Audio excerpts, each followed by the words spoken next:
Hi అండి, అందరికీ నమస్కారం. Welcome to my channel.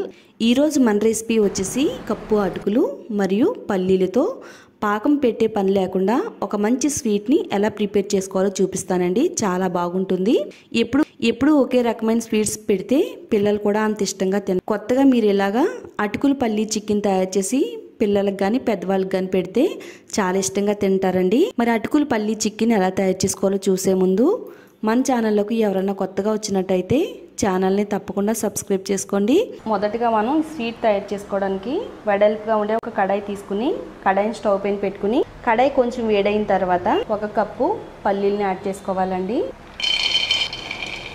సన్నని మంట పైన నెమ్మదిగా వేయించుకోవాలండి. హై ఫ్లేమ్లో పెట్టి వేయించుకుంటే లోపలంతా కూడా పచ్చి పచ్చిగా ఉంటాయండి. స్టవ్ని సిమ్లో పెట్టుకుని వేయించుకుంటే లోపల నుంచి పల్లీలు బాగా వేగి కరకరలాడుతూ ఉంటాయండి.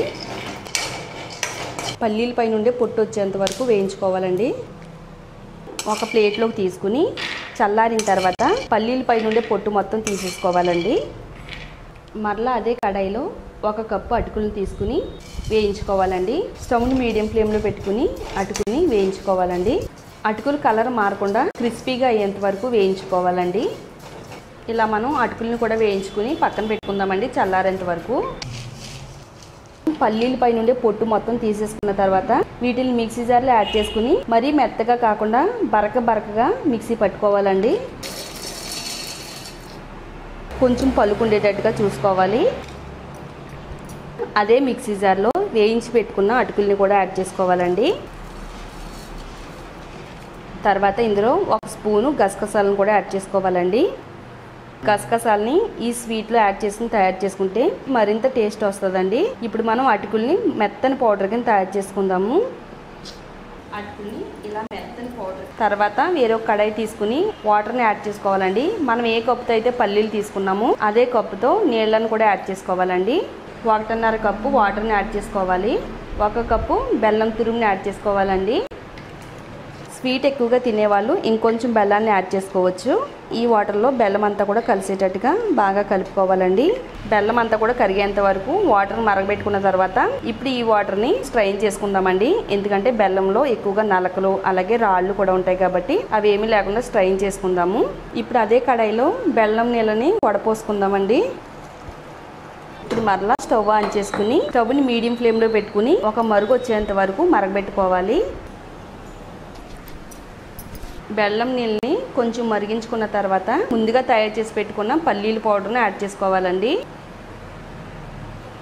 ఈ బెల్లం వాటర్లో కలిసేటట్టుగా బాగా కలుపుకుందామండి. నెక్స్ట్ ఇందులో అటుకుల పౌడర్ని కూడా యాడ్ చేసుకుందాము. బాగా కలుపుకుందామండి. ఉండలేమి లేకుండా కలుపుకుందాము. స్టవ్ని సిమ్లో పెట్టుకుని ఈ ప్రాసెస్ అంతా కూడా చేసుకోవాలండి. ఇలా దగ్గరగా అయ్యేంత వరకు కలుపుతూ ఉండాలండి. ఇలా పిండి అంతా కూడా ఈ విధంగా ముద్దలాగా అయితే తయారవ్వాలి. స్టవ్ ఆఫ్ చేసుకుని పక్కన పెట్టుకుందామండి దీన్ని. తర్వాత ఒక ప్యాన్ తీసుకుని ఆ ప్యాన్లో ఒక 2 టేబుల్ స్పూన్లు నెయ్యి యాడ్ చేసుకోవాలండి.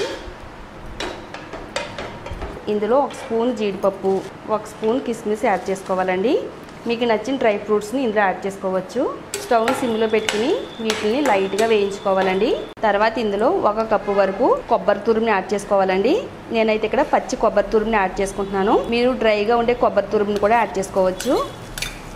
పచ్చి వాసన పోయేంత వరకు లైట్గా ఫ్రై చేసుకోవాలండి. ఇవన్నీ కూడా బాగా వేయించుకున్న తర్వాత ఈ పిండి ముద్దలు యాడ్ చేసుకోవాలండి. దీంట్లో కలిసేటట్టుగా బాగా కలుపుకుందాము. పల్లీల పౌడర్ని అటుకుల్ని ఈ విధంగా కలుపుకుని మనం చిక్కీని అయితే రెడీ చేసి పెట్టుకోవచ్చండి. మీకు ఇష్టం వచ్చిన షేప్లో దీన్ని మౌల్డ్ చేసుకోవచ్చండి. కప్పుకి చుట్టూరు కూడా నెయ్యి కానీ లేదా ఆయిల్ కానీ రాసుకోవాలండి. ఇలా రాసిన తర్వాత పిండి ముద్ద వేడిగా ఉండేటప్పుడే ఈ కప్పులో పెట్టుకుని ఈ విధంగా మనకు నచ్చినట్టుగా తయారు చేసుకోవచ్చండి.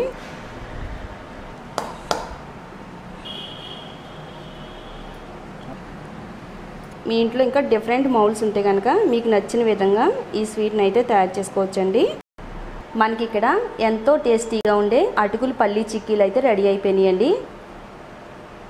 పిల్లలకి పెద్దవాళ్ళకి కూడా చాలా బాగా నచ్చుద్దండి. చూసారు కదండి, మీ అందరికీ కూడా ఎంతో చక్కగా నచ్చే అటుకులు పల్లి చిక్కీని మీరు కూడా ఇంట్లో తయారు చేసుకుని టేస్ట్ ఎలా వచ్చిందో ఈ వీడియో కింద కామెంట్ పెట్టడం మాత్రం మర్చిపోవద్దండి. వీడియోకి మాత్రం లైక్ చేయండి. అలాగే ఇలాంటి మరిన్ని టేస్టీ రెసిపీస్ కోసం మన ఛానల్ని తప్పకుండా సబ్స్క్రైబ్ చేసుకోండి.